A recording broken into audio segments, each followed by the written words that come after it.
দুইতলা foundation দিয়ে 3 রুমের একতলা বাড়ির ডিজাইন আপনারা দেখছেন। ওয়েলকাম এভরিওয়ান, আসসালামু আলাইকুম। দর্শক, আজ যে বাড়িটা আপনারা দেখছেন, বাড়িটা নির্মাণের জন্য দৈর্ঘ্যের দিকে জায়গার প্রয়োজন পড়বে 28 ফিট, প্রস্থের দিকে জায়গার প্রয়োজন পড়বে 23 ফিট। টোটাল জায়গাটি স্কোয়ার ফিটে হিসাব করলে বাড়িটার ছাদ পাবেন 646 স্কোয়ার ফিট। বেডরুম 3টা, একটি কিচেন, একটি টয়লেট। দর্শক, বাড়িটার টোটাল নির্মাণ কাজগুলো করা হচ্ছে 6টি কলম দিয়ে, এবং আপনারা টোটাল বাড়ির কাজ করার জন্য 9টা কলমের প্রয়োজন পড়বে। তো কিভাবে 6টি কলম দিয়ে আমরা এই বাড়ির টোটাল নির্মাণ কাজগুলো করছি, ভিডিওটি দেখবেন।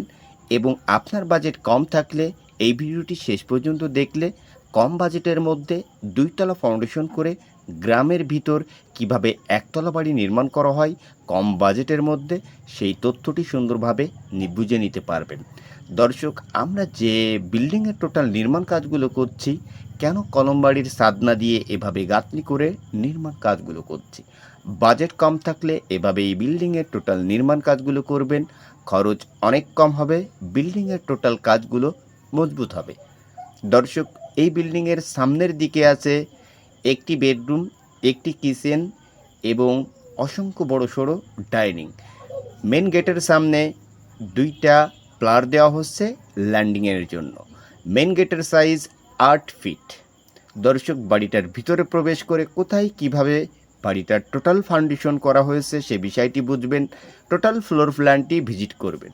আউটসাইডে বিমের নিচেই 5 ইঞ্চির গাঁথনি করা হয়েছে, ভিতরের বিমের নিচেই কোনো জায়গাতে গাঁথনি করা হয় নাই।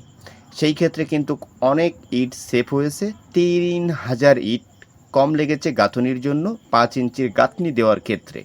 এই 30,000 টাকা সেভ করা হয়েছে শুধু ইটের, এবং মিস্ত্রি ও বালু দিয়ে ম্যাক্সিমাম 40,000 টাকা ফাউন্ডেশন থেকে সেভ করা হয়েছে। এখন সেই ক্ষেত্রে আমরা বিমটা কিভাবে করেছি, বিমের নিচে গাঁথনি না দেওয়ার ক্ষেত্রে সে বিষয়টিও বুঝতে হবে। বিমে রড ইউজ করেছি 4 পিস 16 মিলি, 2 পিস 12 মিলি। সেই জন্য ভিতরের বিমের নিচে কোনো জায়গাতে গাঁথনি দেওয়া হয় নাই। আউটসাইডের বিমে রড ইউজ করা হয়েছে 4 পিস 12 মিলি, 2 পিস 16 মিলি, তার নিচেই গাঁথনি দেওয়া হয়েছে। দর্শক, সামনের যে ডাইনিং সেটা হলো 2টা রুমের সামনের থেকে মেন গেট পর্যন্ত, এবং তার সাইডে আছে একটি বেডরুম, পিছন সাইডে 2টা বেডরুম, সামনের দিকে একটি কিচেন ও একটি টয়লেট। এখন কলম বাড়ির ছাদ না দিয়ে গাঁথনিগুলো করলে বিল্ডিংয়ের টোটাল অলগুলো অনেক স্ট্রং পাওয়া যায়। কেননা কলম বাড়ির টোটাল গাঁথনিগুলো থাকে এলোমেলো ও খুবই দুর্বল। সেই জন্য কিন্তু 7 ফিট গাঁথনি করে কলম বাড়ির লিন্টন দিয়ে ছাদ দিলে বিল্ডিংয়ের টোটাল অলগুলো অনেক মজবুত পাওয়া যায়। সেই ক্ষেত্রে কলম বাড়ির ছাদ না দিয়ে এভাবেই গাঁথনি করে লিন্টন দিয়ে ছাদ দেওয়া হয়।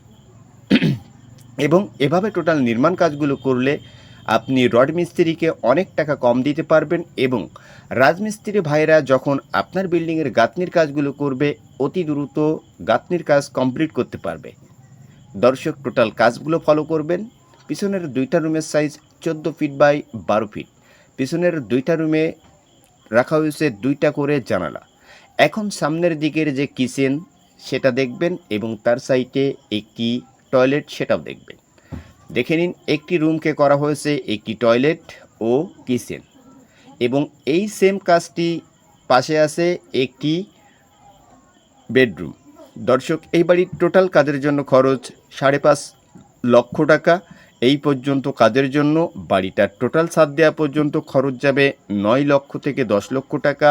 টোটাল বাড়ির গাঁথনির জন্য ইটের প্রয়োজন পড়েছে 6,000, পিকেট 4,000, রড 1200 কেজি, ছাদ দেওয়া পর্যন্ত টোটাল রডের প্রয়োজন পড়বে 3,000। দর্শক, মিস্ত্রি খরচ হয়েছে এখনও পর্যন্ত 60,000 টাকা। তো টোটাল একটি এস্টিমেট আপনাদেরকে দেওয়া হলো। প্রত্যেকটা কলমের সাইজ 10 ইঞ্চি বাই 12 ইঞ্চি, কলমের রড ইউজ করা হয়েছে 12 মিলি বাই